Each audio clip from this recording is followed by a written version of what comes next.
शक्ति संपन्न हुए हैं। आप धन्य हैं भगवान, आप धन्य हैं, आपकी जय हो। इस समय मैं आपकी इस तपस्थली को गौरव प्रदान करने के लिए परम देव श्री महागणेश का प्रतिनिधि बनकर मयूर वाहन पर मयूरेश्वर रूप में प्रकट हुआ हूँ। आप सबकी पावन तपस्या के कारण यह स्थान परम पावन हुआ है। हे मंगल मूर्ति, हे मयूरेश्वर, आपकी उपस्थिति जीवन के विघ्न बाधाओं का अंत कर देती है। हमारी तपस्या सफल हुई, ये तो आपकी उपस्थिति से प्रमाणित हो चुका है। अब आपकी आज्ञा हो तो एक निवेदन करूं? अवश्य। इस स्थान की महानता को गौरव प्रदान करने के लिए और भावी युगों तक इसे गणेश भक्तों की श्रद्धा का केंद्र बनाए रखने के लिए आप सदा सदा के लिए यहाँ निवास करें। यहाँ आने वाले भक्तों को सुमंगल का आशीर्वाद दें।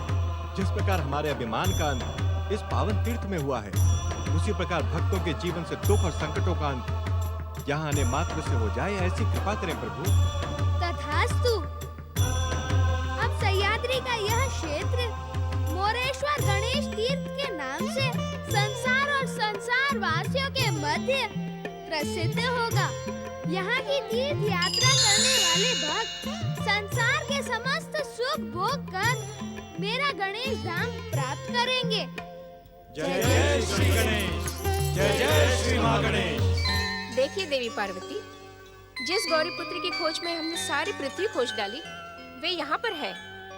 हाँ देवी लक्ष्मी, यहाँ आकर अपने स्वामी श्री हरि विष्णु जी को तपस्या करते देख आपके मन की व्याकुलता का भी अंत हो गया होगा। व्याकुलता के अंत के साथ ही साथ इस पावन तीर्थ में आकर मन प्रसन्न और आनंदित हो गया है। स्वामी के साथ श्री गणेश, ब्रह्मदेव, सूर्यदेव, महादेव और देवी पार्वती, क्या जो कुछ मैं देख रही हूँ वो आप भी देख रही है? शिव शंकर के साथ ये देवी कौन है?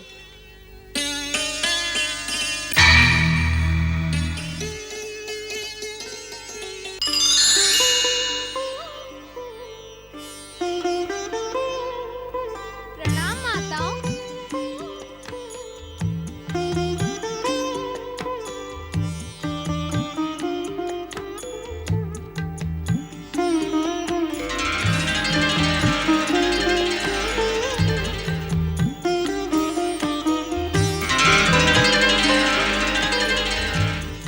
माता का कर्तव्य निभाने के लिए कैलाश में थी देवी पार्वती, तो शक्ति तुम्हारी प्रतिनिधि बनकर हमारे साथ यहाँ तपस्या कर रही थी। तुम्हें देखकर ये तुम्हारे भीतर ही समा गई। माता पार्वती, गिरिजात्मज गणेश तीर्थ के समान यह मयूरेश्वर गणेश तीर्थ भी मेरा निवास स्थान बनेगा। जय जय जय श्री गणेश, जय जय जय महागणेश। पंच देवताओं की तपस्या से प्रकट मोर गांव के मयूरेश्वर श्री गणेश युग चक्र, कल्प, काल और समय से परे रहकर भक्तों को हर प्रकार से सुख संतुष्टि प्रदान करते हैं। सुख, शांति और संतुष्टि की खोज में आज मोरगांव की इस पावन, पवित्र और प्राचीन मयूरेश्वर मूर्ति के सामने महाराज रिपुदमन की धर्मपत्नी महारानी वसुंधरा भी उपस्थित हैं। माता की पार्वती, पिता महादेवा, दीनन की राजा शंभुपुत्रहारी, मनोरथ को पूरा करो जाओ बलिहारी। जय गणेश, जय गणेश, जय गणेश देवा, माता की पार्वती, पिता महादेवा।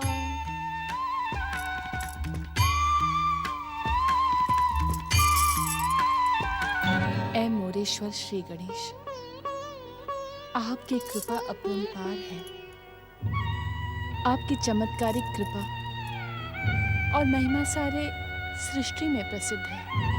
हे कृपालु मोरेश्वर, मुझ पर भी कृपा कीजिए,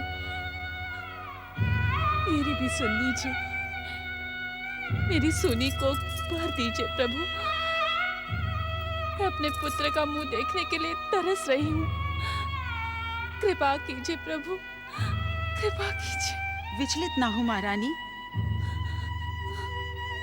दयालु श्री गणेश आपकी प्रार्थना अवश्य सुनेंगे। इनकी कृपा और दया पर विश्वास रखिए। ये क्या कह रही हो चंपा? जिस आयु में बच्चे गुड्डा गुड्डी का खेल खेला करते हैं, उस आयु में भी मैं इन्हीं के चरणों में आती थी। मुझे इन पर पूर्ण विश्वास है। परंतु न जाने मुझसे क्या भूल हो गई है चंपा, जो अब तक मैं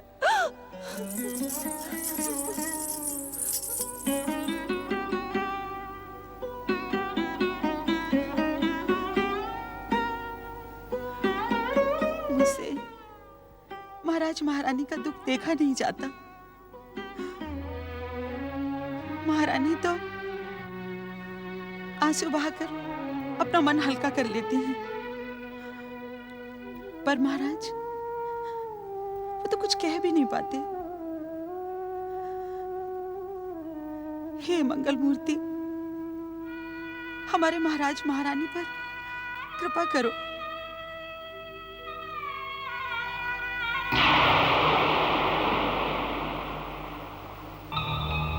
महाराज की जय हो।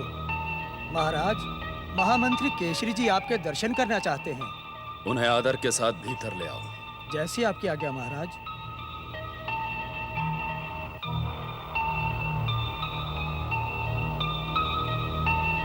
महाराज की जय हो। महाराज, मैं एक बहुत ही शुभ समाचार लेकर उपस्थित हुआ हूं।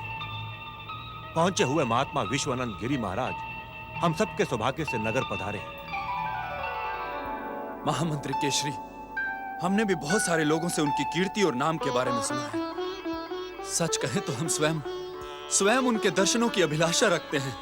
क्षमा करें महाराज, आपकी आज्ञा के बिना ही मैं आज प्रातःकाल महात्मा जी की सेवा के लिए गया था और मैंने उनसे निवेदन किया कि हमारे महाराज रिपुदमन के राजमहल में पधारें। नहीं महामंत्री, इतने पहुंचे हुए महात्मा को कष्ट देना उचित नहीं होगा। हम स्वयं महारानी वसुंधरा के साथ उनके दर्शनों को जाएंगे और उनके चरणों की रज लेकर अपने जीवन को धन्य करेंगे। आपकी भावना धन्य है महाराज, धन्य है। इतने पहुंचे हुए महात्मा होते हुए भी महाराज विश्वानंद गिरी में आपकी ही तरह तनिक भी अभिमान नहीं है। मैंने उनसे राजमहल में आने की विनती की और उन्होंने विनती स्वीकार भी कर ली। तब तो उनके राजमहल में आने का उचित प्रबंध कीजिए महामंत्री। आप तो अच्छी तरह जानते हैं कि इस समय हमें संत महात्माओं के आशीर्वाद की बहुत आवश्यकता है। न जाने किस वेश में नारायण हमारे सामने आ जाएं। हो सकता है इन्हीं के आशीर्वाद से हमें। चिंता न करें महाराज, महात्मा जी के पवित्र चरण जब हमारे राजमहल में पड़ेंगे तो सब शुभ ही शुभ होगा। महारानी वसुंधरा भी उनके दर्शन करके प्रसन्न हो जाएंगी। मैं कल सुबह ही उन्हें राजसभा में लेकर। नहीं महामंत्री, नहीं। हम महात्मा जी के दर्शन एकांत में करना चाहते हैं। इसमें उन्हें कोई आपत्ति तो नहीं होगी? आपत्ति कैसी महाराज? जब उन्होंने राजमहल में आना स्वीकार कर लिया है तो आपके कक्ष में भी आ जाएंगे। अब मुझे आज्ञा दीजिए। प्रणाम।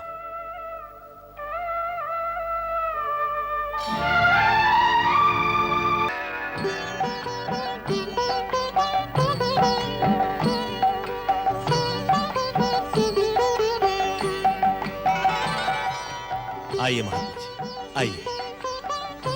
महात्मा गिरिराज पधार रहे हैं। आइए महात्मा जी, पधारिए।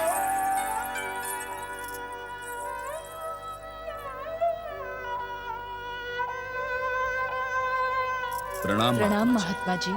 विराजिए।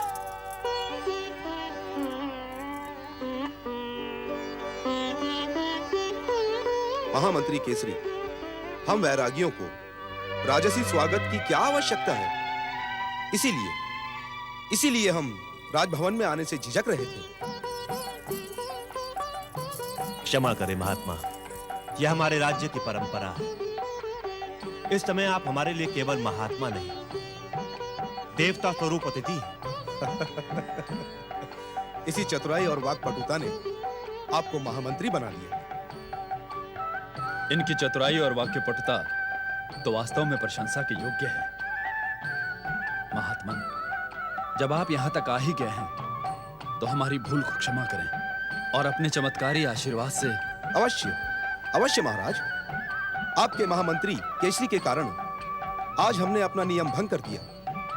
वैसे तो हम कहीं जाते नहीं हैं, जिसे आना होता है वह स्वयं हमारे पास चलकर आता है और हमारा आशीर्वाद पाता है।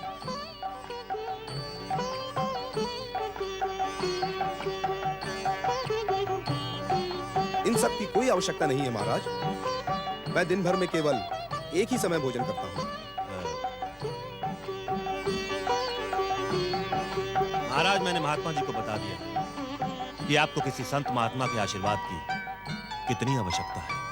महाराज रिपुदमन, मेरी बात ध्यान से सुनो। आपकी धर्मपत्नी महारानी वसुंधरा शीघ्र ही आपके युवराज की माता बनेगी।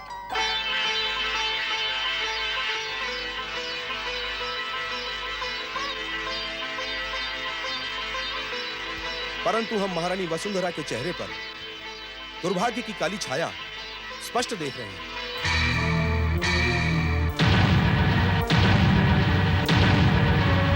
इसीलिए भविष्य में सावधान रहिएगा महाराज। दुर्भाग्य की काली छाया? ये आप क्या कह रहे हैं महात्मा जी? मेरे आराध्य तो मोरेश्वर श्री गणेश हैं।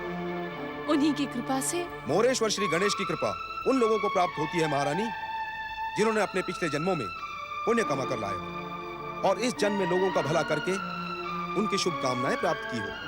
और आपने ऐसा कुछ नहीं किया महारानी। आपने श्री गणेश की पूजा और भक्ति केवल अपने स्वार्थ के लिए की। फिर भी दयालु श्री गणेश आपकी मनोकामना पूरी करेंगे। महात्मा जी, ये बात तो आप भी जानते होंगे महाराज कि जो व्यक्ति सच्चे समर्पण भाव से अपने इष्ट देव की आराधना नहीं करते, उनके इष्ट देव भी उनकी रक्षा नहीं करते। यदि आप अब भी निस्वार्थ भाव और सच्चे मन से श्री गणेश की पूजा करेंगे तो आपके दुर्भाग्य के बादल भी छट सकते हैं। हमारा आशीर्वाद आपके साथ है।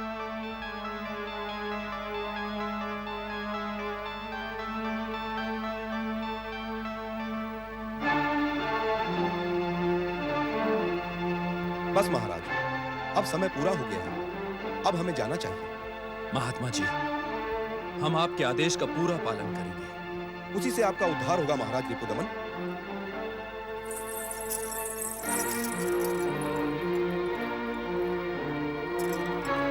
आइए महाराज, आइए।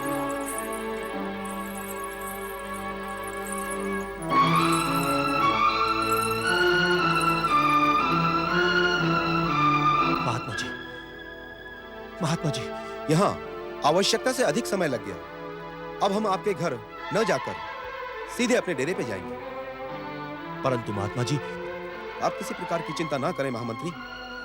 हम पहले ही भविष्यवाणी कर चुके हैं कि आपका होने वाला पुत्र इस राज्य का राजा होगा। अब आप घर जाकर अपनी पत्नी को यह शुभ समाचार दीजिए।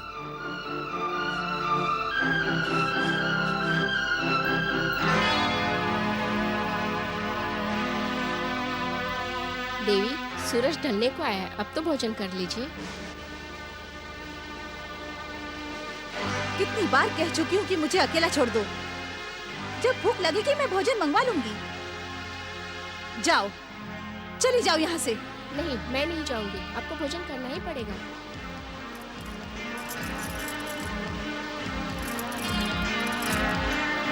दासी हो तो दासी की तरह रहो। मुझे आदेश देने का साहस न करो।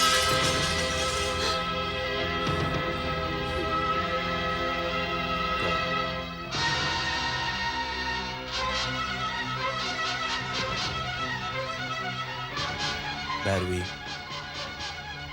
समय पर भोजन नहीं करोगी तो हमारे होने वाले बालक को कष्ट नहीं होगा? अपना क्रोध उस अबोध बालक पर क्यों निकालना चाहती हो? मैं अपने होने वाले बालक पर नहीं, स्वयं अपने आप पर क्रोध कर रही हूँ। स्वयं पर क्रोध का कारण? कारण कारण आप हैं। मैं? लेकिन मैंने तो तुम्हें क्रोधित करने वाला कोई कार्य नहीं किया। कैसे नहीं? आप पहुंचे हुए महात्मा विश्वानंद जी महाराज को राजमहल ले गए, महाराज और महारानी को आशीर्वाद दिलवाने के लिए। क्या अपने होने वाले पुत्र के लिए मुझे उनके आशीर्वाद की आवश्यकता नहीं थी? क्या आप अपने होने वाले पुत्र को अभागा रखना चाहते हैं? उसके लिए तुम्हें चिंता करने की आवश्यकता नहीं है। अपने होने वाले बालक के भविष्य की चिंता मैं नहीं करूंगी तो और कौन करेगा? आपको तो महाराज और महारानी की चिंता करने के सिवाय कोई और कार्य ही नहीं है। ये तुम्हारी भूल है देवी। हमारे होने वाले पुत्र के लिए महात्मा जी पहले ही आशीर्वाद दे चुके हैं। जानती हो उन्होंने क्या भविष्यवाणी की है? कि अपने होने वाले पुत्र के कारण तुम केवल भैरवी नहीं, महारानी, राजमाता भैरवी बन जाओगी। अर्थात महात्मा जी की भविष्यवाणी के अनुसार हमारा होने वाला पुत्र ही इस राज्य का राजा बनेगा। नहीं, ये कैसे हो सकता है? हो सकता है कि महात्मा जी ने आपका मन रखने के लिए झूठा आशीर्वाद दे दिया हो। भला ये कैसे हो सकता है कि एक महामंत्री का बेटा राजा बने? संत महात्मा झूठ नहीं बोलते देवी। महात्मा जी ने हमारे बेटे को राजा बनने के आशीर्वाद के साथ साथ महारानी वसुंधरा के अशुभ भविष्य का संकेत भी दिया है। इसका अर्थ यही निकलता है कि हमारा बेटा ही राजा बनेगा। परंतु अब ये किंतु परंतु को भूल जाओ देवी और चुपचाप देखती जाओ कि महात्मा जी का आशीर्वाद क्या रंग लाता है। तुम और रानी वसुंधरा लगभग साथ साथ मां बनोगी और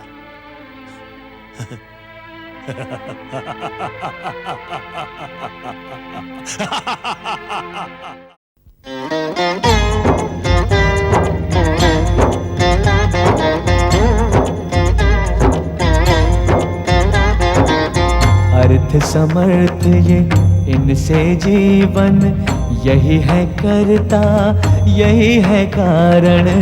अर्थ समर्थ ये इनसे जीवन, यही है करता यही है कारण।